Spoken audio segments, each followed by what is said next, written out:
Hi, everybody. I want to welcome you back to the OneSpot Billing Podcast. Today, I am joined by my friend, Dr. Ryan Ames. Thank you for joining us.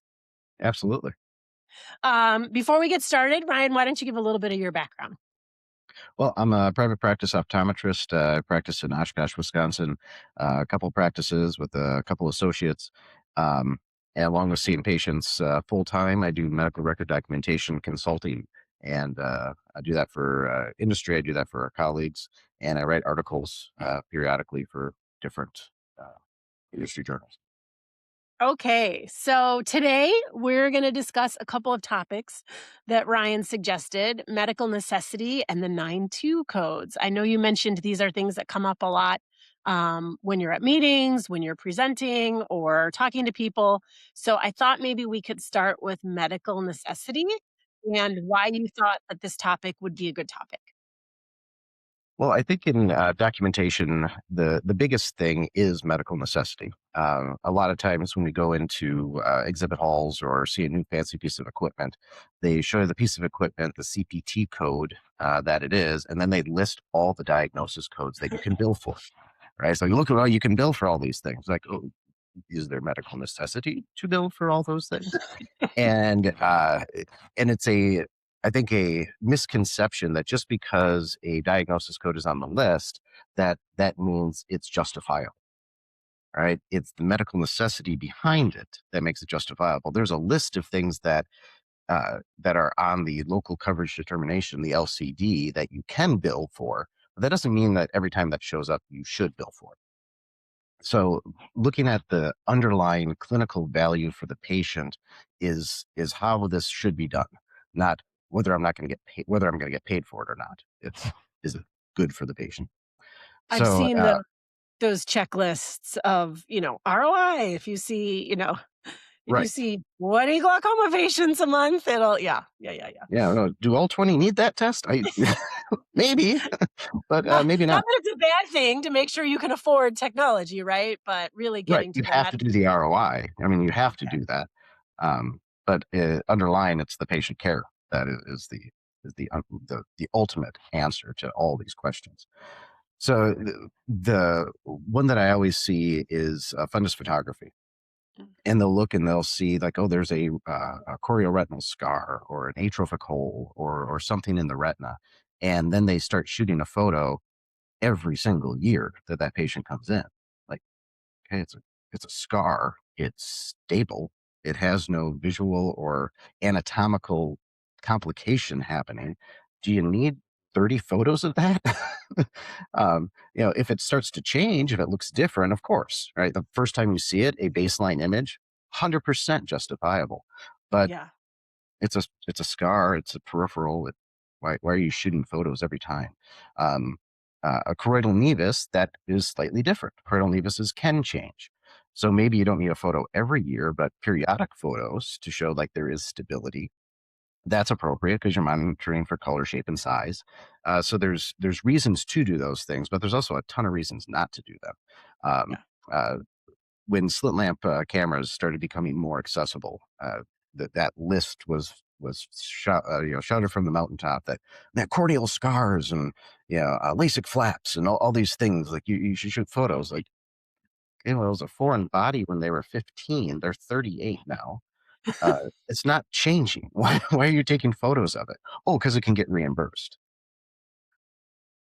If I it's don't not think the beneficial for auditor. the patient. Yeah. Yeah. Yeah, the auditor is going to go, really? That doesn't make any sense at all. That'd be like your dermatologist taking a picture of the deep zit that you popped when you were a kid every year when you're 7. Scar. I have Yeah. I have a nevus, so it's interesting. I was actually gonna ask you about that, if that's something that, because it's good, I always feel like, to make sure nothing is changing, but yeah. Oh, absolutely. Because that's what I tell patients is it's like a mole on your back. It's Mhm. something that most likely won't change, but it could. And if it does, that's obviously a bad thing. And having that serial imagery is helpful because you Yeah. can look back and like from year to year, you might go like, oh, that looks about the same. Then if you happen to glance at a picture from 5 years earlier and go, whoa, wait a second, that looks different, and that there is clinical value and it's justifiable. Um, but if you can't really point to a reason why, that's going to give you some trouble. Um, Sure. So how are things I had read some of the articles that you have written. How would you say like patient management, treatment, and decision making are key to understanding how the nuance maybe would be the best word to use for medical necessity? it all comes down to, I think I said it a little bit earlier. It's the how does it impact the patient care? If Mhm. what you are doing isn't going to change your clinical thought process and ultimately your treatment plan and how the care for the patient is going to be delivered, then that's your answer. If you're just doing it because we shoot pictures of that every year, or we do that scan every year, whatever it is, that's not a good answer. It's that ultimate patient care, your treatment plan at the end of the day. Um, and medical necessity is oftentimes misunderstood when it comes to even just the codes that we use every day. So one of the most Mm, common codes we use in eye care, not one of the most common code we use in eye care is comprehensive ophthalmological service. So the 92004, 92014. So our comprehensive eye exam every year. There is a definition to that code. And I bet 1 in 30 optometrists even could tell you that definition. It's just because, oh, it's a yearly eye exam, we use that code. mm, Once a year, we use that code. Well, was that code medically necessary? Some people will think that 920 codes, the comprehensive codes, are your yearly routine eye exam, and they're not medical codes.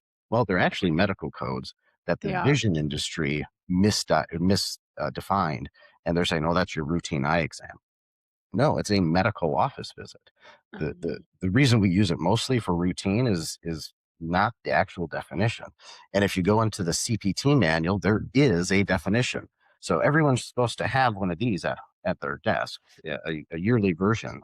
And if you look it up, it has the definition where it says comprehensive ophthalmological service describes a general evaluation of the complete visual system. And then later it goes on and actually tells you what's in that code. And the service includes history, general medical observation, external and ophthalmoscopic examination, gross visual fields, and a basic sensory motor examination. It often includes, as indicated, biomicroscopy, examination with cyclopesia or mydriasis, and tonometry. It always includes an initiation and a diagnostic and treatment program. It's put in paragraph form, but if you break it down, the in order to use that code, you have to have history, general medical observation, an external exam, an internal exam, gross visual fields, a basic sensory motor, and a treatment plan. If any one of those components is not done, it doesn't meet the definition of the code. Of the So if 9-2 you're codes. using that code, yeah, the 92 codes, if you are using that code for a medical office visit, the most common things when I do friendly internal audits, and when I say friendly audits, I do them for colleagues to tell them where they could get in trouble. I do not work for the insurance companies. But the most common things missed is they fail to document gross visual fields or a basic sensory Mm, motor. So sensory motor is like eye alignment and motilities and pupils, right? If those things aren't done, it doesn't meet the definition. So I'll hear colleagues say like, "Oh yeah, you have to make sure to do gross visual fields when you bill 92004 or 92014." And my response is like, no, you only can use those codes if it was medically necessary to do gross visual fields. So if a gotcha. patient comes in and there was no Yep. medical necessity for that medical visit to do those things, well, you don't do a basic sensory motor if that's not what was necessary that day, or whatever it is. So you do what the patient needs, no more, no less, and then you decide what code to use. If it meets the definition, now you can do it. If it doesn't meet the definition of the comprehensive or intermediate codes, then you have to use the 99,000 code. So it's not like, oh, uh, I want to use a comprehensive code, so I've got to make sure to document pupils. Oh, was it medically necessary that time? Right. Right. It's not added on just to make the code definition.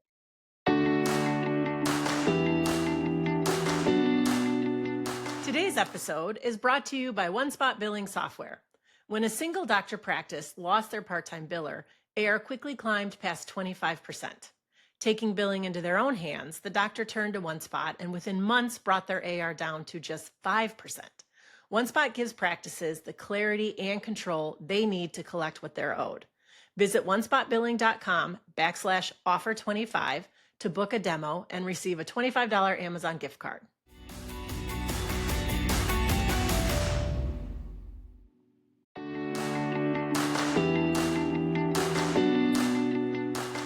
Today's episode is brought to you by OneSpot Billing Software.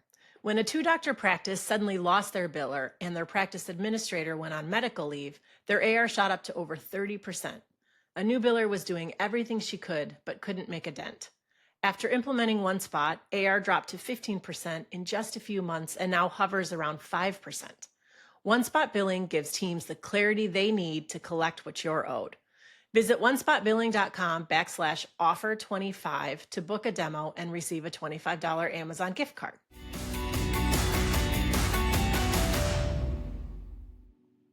Right. I spend a lot of time with practices coming in and I hear often because we always talk billing and coding, even though I'm not an expert. I'm just talking about the software side of it and getting the support. And I hear all the time, "But I get paid. I get paid for that," or "I have gotten paid for that," and we'll Right. have things that we flag like, "Hey, this should be documented for this specific payer, in your region," and we do get some pushback on like, "Well, I'm getting paid, so I would rather not, change it," and I'm hearing a bit of that in maybe some of Right. the conversations. So, do you have any advice on that from somebody who lives and breathe in this medical documentation and coding world? Just because it got paid does not mean it was coded correctly. And in Yeah. an audit, they can go back and say, like, okay, we paid that because the codes don't, with that code combination, it can be paid, right? Uh, But that doesn't mean you build it correctly. right. Sometimes, like every one of your codes or every invoice that you send in or EOB, does not have, or it doesn't have a person going through, right? There's bots that look at these codes and will say like, oh, those can be built together and it pays it. And Uh, then periodically an auditor looks at them and makes sure what was, done made any sense. So an example that a lot of colleagues will do incorrectly, and I still see this on the social media groups constantly, is a patient comes in for a foreign body removal. They come in, they go, "Oh, I got something in my eye," and you take a look, and there's a piece of metal or whatever it is, embedded in the cornea, and they bill a office visit. So like usually an E&M code, level 3, level 4, whatever it comes out to be. They bill that with a code of uh, ocular pain is the most common one they'll use, and then they'll bill for a foreign body removal with the corneal foreign body code because procedures include an office visit. That's mm, related to, yeah, an office visit related to why the procedure was done. So if someone comes in for foreign body removal, that includes the office visit. And if you were to bill that to the insurance company with the same foreign body code on an office visit and the procedure, they wouldn't pay one of them. So doctors have learned like, oh, if I have different codes on them, now it gets paid. No, because the pain is directly related to the piece of metal, right? So now they're 100% related. If somebody came in, they're coming in for a glaucoma, 6 months glaucoma check, and that morning they were grinding something in their basement and they got a piece of metal in their eye, and they came in, they're like, oh, it's going to be there in an hour anyway. So they come in and they were there for a glaucoma check and also happened to have a foreign body.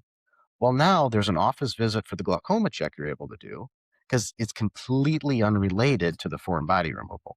There's right. no, they're different things. But if the office visit is related to why you did the whatever procedure it is, an epilation removal, feels like someone's poking me in the eye and you find an eyelash. Well, they're related. So you can't bill an extra office visit. So it's that whole medical necessity and making sure you're not billing. As soon as you think you're being clever and getting paid, that's your first flag. If you start to be creative, this is not a this is not a place to be creative. Pick up adult coloring book to be creative. Yeah, this is you rule follow when this comes in Right. because when an auditor looks at it, they're going to see right through it because there's certain things that are constantly done by optometry and ophthalmology that are red flags to them, triggers for audits, and so they know what's being done kind of in the gray. I so I wanna make sure I'm parroting back correctly. It seems like, um, saying like, "Oh, standard of care is perfect," in a lot of senses, but you don't wanna be doing, like, the same repeat thing as a standard of care for all of your patients. You wanna make sure that you're treating the patient very specifically for what they need, documenting their specific results, and then you're gonna be in the clear, if I'm hearing that correctly. Right. There are times that the standard of care is, what you follow, right? And Right, then it's individual care. You can't do the same thing for everybody. It's not a recipe book. Everybody is different. So you have to make sure that you can defend why you did what you did. And specifically for that sometimes patient. what you're going to do is it's going to be different than norm. And and that's okay if you can look back and say, yeah, but I did it because of these reasons. And if you ever find yourself in a scenario where you're doing something that is outside of, typical for a patient, Um, documenting it is a good idea. Because if they did audit you a year later or 2 years later, you can look back and go like, oh, why the heck did I do that? Yeah. right. So you write down, the weird scenario, what justified it. Justification is fine. If an auditor has a question, you have an answer for it, you're probably going to be good because it's a clinician that does the audit. And they're not necessarily out there to get you. They're looking for fraud. Sure, sure. All right. Well, any other final thoughts or anything you see regularly with medical necessity that you wanna share with us? No, I think I hit the highlights with just making sure you're not doing a test just because the diagnosis is listed for it. That it's There's no possible. reason to take pictures of scars 30 years in a row. And making sure you're treating every case, you know, individually for that person. Perfect. Well, I appreciate it. I always feel like I learn a lot when I hear from you, so Thank you very much. thank you.